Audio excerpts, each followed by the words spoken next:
ঢাকা সদরঘাট রাতের কি সুন্দর পরিবেশ আপনাদের দেখাতে যাচ্ছি। তবে আজকে লঞ্চে কোনো ভিড় নেই। পবিত্র ঈদুল ফিতর উপলক্ষে আমরা বরিশালের উদ্দেশ্যে রওনা দিয়েছি, কিন্তু একদম ভিড় নেই বলতেই চলে। দেখুন, সব ছাদ ফ্রি, একদম ফ্রি, কোনো মানুষ নেই। অন্যান্য সময় ছাদে মানুষ পুরো সম্পূর্ণ ভরা থাকে। অনেক লঞ্চ, যতদূর আমার ক্যামেরায় আসে আপনাদের দেখানোর জন্য চেষ্টা করছি। সম্পূর্ণ দেখানো সম্ভব না, তারপরও যতটুকু সম্ভব আমি চেষ্টা করছি। লঞ্চের একদম উপরে উঠে খুব সুন্দর পরিবেশ, আকাশ মেঘাচ্ছন্ন,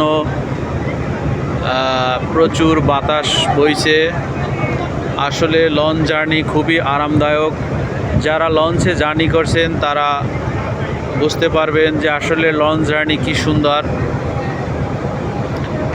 এখানে আপনাদের আমি বুঝিয়ে বলছি, যেমন আপনি লঞ্চে টাকা পয়সার দিক থেকে যদি কম থাকে, সেক্ষেত্রে ড্যাগে আপনার কার্পেট লাসা থাকে, সেখানে আপনি চাদর বিছিয়ে যেতে পারবেন এবং সেক্ষেত্রে আপনার খরচ কম পড়বে। তারপর আপনি ইচ্ছা করলে সোফায় শুয়ে যেতে পারবেন।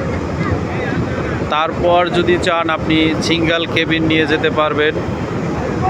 তারপর আপনি যদি চান ডাবল কেবিন নিতে পারবেন। তারপর যদি চান আপনি ফ্যামিলি কেবিন নিতে পারবেন। তারপর যদি নিতে চান স্ট্যান্ডার্ড কেবিন আছে। তারপর যদি নিতে চান ভিআইপি কেবিন আছে। বিভিন্ন ধরনের কেবিন আছে এবং বিভিন্ন রকমের কোয়ালিটি আছে। এখানে আমি তো আসলে দেখি না কোনো সমস্যা। আপনি 6 ঘন্টা থাকবেন, এখানে কোনো গরম নেই। আপনি ঘুরতে পারবেন, খেতে পারবেন, ঘুমাতে পারবেন, ইচ্ছা করলে যা খুশি তাই করতে পারবেন। বন্ধু বান্ধব নিয়ে আড্ডা দিতে পারবেন। কিন্তু আপনি গাড়ি বা ট্রেনের ক্ষেত্রে কি এগুলো কি সম্ভব? ট্রেনের ক্ষেত্রে দেখা যায় আপনি একটা টিকিট কাটেন, কিন্তু সেই কেবিনে আপনি যেতে পারেন না, সেই টিকিটে আপনি যেতে পারেন না। কিন্তু লঞ্চে কিন্তু সেই জিনিসগুলো নেই। আপনি যে কেবিন কাটবেন সেই কেবিন আপনার জন্যই বরাদ্দ থাকবে। এখানে লঞ্চ জার্নিতে কি সমস্যা আমি বুঝি না। মানুষ বিভিন্ন খারাপ কথা বলে, আসলে এগুলো থেকে বিরত থাকা উচিত। যার যেখানেই যে ডিস্ট্রিক্টই বাড়ি হোক না কেন, সবাই সব জার্নি ভালো সুন্দর।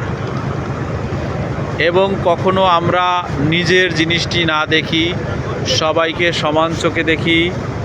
সবাই ভালো থাকবেন, সুস্থ থাকবেন, নিরাপদে চলাচল করবেন। জীবনের চাইতে কোনো কিছুর দাম বেশি না, সময়ের চাইতে জীবনের মূল্য বেশি।